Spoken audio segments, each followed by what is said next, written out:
Tu prends les chips, notamment, qui étaient principalement achetés les semi-conducteurs, pardon. Ah ouais, d'accord. Les semi-conducteurs qui étaient plutôt achetés du côté de Taïwan avec l'entreprise nationale TSMC.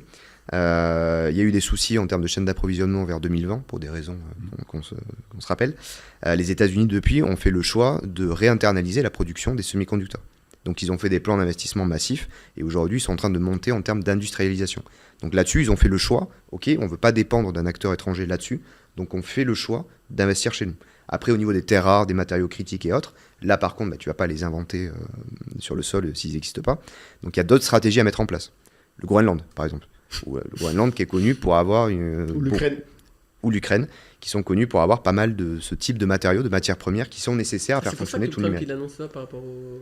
Au Groenland, il y a un lien, oui. Il n'y a pas que ça, mais ça peut jouer aussi. Si tu analyses la géopolitique, c'est, on va dire, au moins depuis 2016, au niveau business. C'est très orienté, la géopolitique est très orientée en réalité autour de l'IA et des capacités et des puissances de calcul.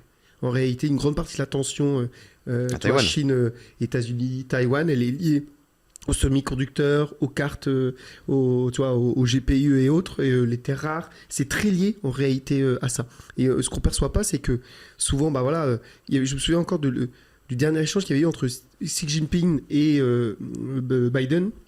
Et quand ils ont interagi ensemble, dans l'échange, ils avaient d'abord abordé le sujet de l'IA, des cartes graphiques et autres, et ensuite ils avaient articulé les autres sujets. C'est-à-dire qu'il y avait effectivement l'Ukraine, Taïwan, il y avait la guerre au Moyen-Orient. Mais ces sujets-là étaient périphériques, organisés autour du sujet de l'IA, qui guide en réalité une grande partie des relations internationales. Et on en parle depuis très longtemps. Je ne sais pas en quelle année, mais j'aurais dit 2016, mais il faudrait vérifier. Je crois que c'est Poutine qui avait dit que celui qui maîtriserait le mieux l'IA, mais aurait le pouvoir, maîtriserait le monde. Donc on parle de ça il y a quasiment 10 ans, il y a plusieurs années, avant qu'on parle de ChatGPT, avant qu'on parle de tout ça.